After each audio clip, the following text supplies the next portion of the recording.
Apparently, it's a lot harder to be a precious metals dealer than I once thought. And today I'm going to share with you a story of a precious metals dealer who was just arrested for selling stolen property. Now, the company that we're looking at is Nebraska Precious Metals. We buy gold. I'm on their website right now. Their website is cornhuskersgold.com. Now, keep in mind that this is not Cornhuskers, which is a totally different company, although they both reside in Omaha, Nebraska, and looking at a map, it appears they're not very far apart at all.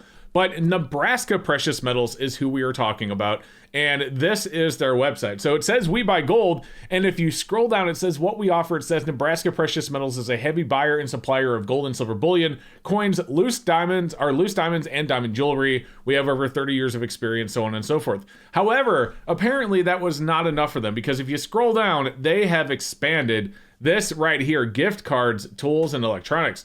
We buy gift cards. We buy most national chain of Visa MasterCard's gift cards and pay up to 90%. We also buy valuables. We purchase some premium tools, electronics, and collectibles as well. Call or text for a free quote.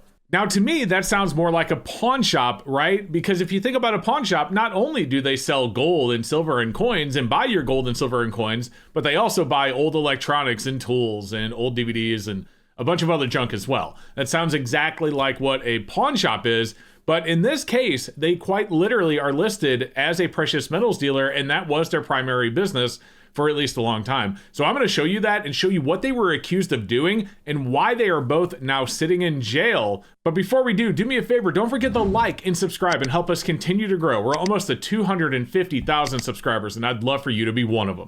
For the 5th year in a row, SD Bullion has given away a full monster box of 1-ounce silver coins. This year, they're doing another box of 1-ounce silver Tree of Lives, but this time, of course, it's for the 2025s. Now, as always, you have a full year to enter, but I suggest that you do it now by going to the link below so you don't forget. Thank you to SD Bullion for sponsoring my channel.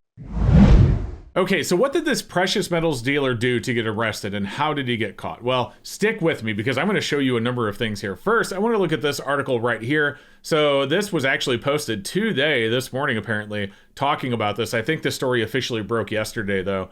And it says millions in revenue, but minimal reporting. Now there's some other stuff here. Approximately 98% of the purchases were brand new, so on and so forth. But look at this.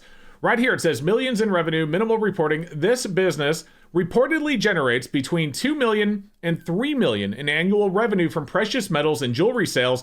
However, officials state that in 2025, Nebraska Precious Metals reported only $748 in secondhand merchandise purchases to law enforcement, a legal requirement for shops in the state. Investigators say that the discrepancy triggered a deeper look into the business, which began in January and involved undercover surveillance and interviews with suspected shoplifters known to have sold merchandise to the store. So I want to show you something here, and this is kind of what I was talking about that really opened my eyes. I think this precious metals dealer didn't always do this. I think originally they were really just a precious metals dealer. And the reason I say that is because take a look at this image of the front of their storefront. Now this, I don't know when this was taken, but this is the one you get on Google if you search for their shop. So you can see both of these windows are covered with "We buy gold, we beat any competitor's offers guarantee." But I want to focus on this one right here where my magnifying glass cursor is on the screen. You can see it says "We buy gold, top dollar paid," and then here's the door. But if we look at this video, which this is the video I think that was taken yesterday or maybe the day before whenever the raid happened, look at this window. This window has changed. So here is that same window right here. Here's the other one. "We buy gift cards," and you can see gift card $1,000. "We sell your stuff on eBay." So I think originally it really was just a precious metals dealer. Now maybe they were struggling for some reason. Maybe they were too close to another huge coin dealer in Cornhuskers, or maybe it was something else. I don't know. But the fact of the matter remains, as you can see, they switched up their business model and they started buying other stuff, selling it on eBay or whatever, and it turned into stolen goods, or maybe it originally started out as stolen goods. I have no idea. But I want to go back to that article because there was something else that I noticed, and then I'm going to share with you a clip from the video from a news site which really was eye-opening. So I want you to pay attention to this from the article, and keep in mind this is very relevant to what I'm about to show you after this, but it's under arrest and charges, and it says owner Jared McIntyre and manager Melanie Pursley were arrested at the scene and charged with theft by receiving stolen property in excess of $5,000. And keep in mind when I say that, I do understand that everyone is innocent until proven guilty. I'm just reading the news and sharing it with you. But it says, police say the numbers could rise as the investigation continues and more inventory is traced back to reported thefts from local retailers. In excess of $5,000.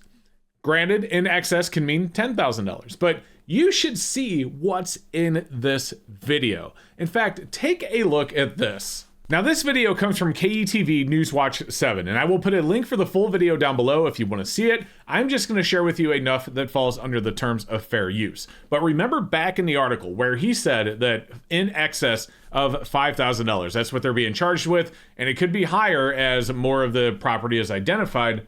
Well, look at this video. Near 84th and F, there's video you can see. Deputies organized the products before filling up multiple U-Hauls. Douglas County Sheriff's Office says investigators found 98% of Nebraska precious metals, or NPM, purchased were of new merchandise. Authorities say they were sold to them by people with prior felony criminal records and repeat offender shoplifters. Multiple U-Hauls. Multiple U-Hauls of 98% brand new product being pulled out of the back of the store. I'm pretty sure it's going to be in excess of $5,000. It's going to be quite a bit in excess. I mean, think about it. This company was selling $2 to $3 million per year. And let me remind you, the article also stated that they only reported $748 in purchased property across the counter in the first quarter of 2025. And yet they're selling $2 to $3 million. And keep in mind, I am not a criminal by any means, nor do I agree at all with what these guys did. These guys absolutely should be punished to the full extent of the law. But they're also stupid. Like, if you're going to, listen, my brain, I'm not even going to cut that out. My brain literally just could not comprehend how stupid what they did was. It doesn't make any sense to me. And apparently, by the way, this investigation wasn't just months, but it was years. Listen to this clip from First Alert 6. And again, I will put a link for the article and the video in the description. Only First Alert 6 was there as Douglas County deputies, Omaha Police, and the Nebraska Department of Revenue packed into the precious metals company Thursday morning to execute a search warrant. This has been an investigation which has been months in the process. It has been a long-term investigation which has spanned not only years, but more recently months in this leg of the investigation. So the investigation hasn't just been going on for months, but for years. So, I mean, obviously the owners didn't know, although they probably should have known that they were probably being looked at. If you're reporting $2 to $3 million in revenue, and in the first quarter of 2025, you only reported $748 in purchases across the counter.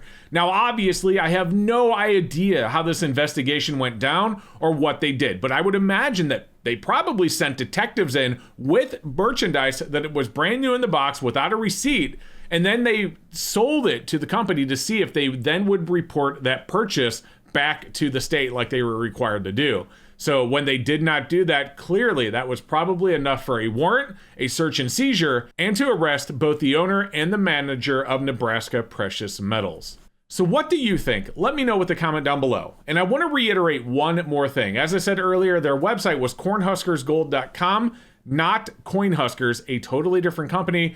Coinhuskers is owned by a very good guy, and they run, from what I can tell, a very legit and fair business. And no, they don't even know I'm making this video, and I am not advertising for them, but because it was so close and the website names are so similar, I just wanted to make sure I was very clear about that. So guys, again, let me know what you think with a comment down below. Do me a favor, don't forget to like and subscribe and help us continue to grow.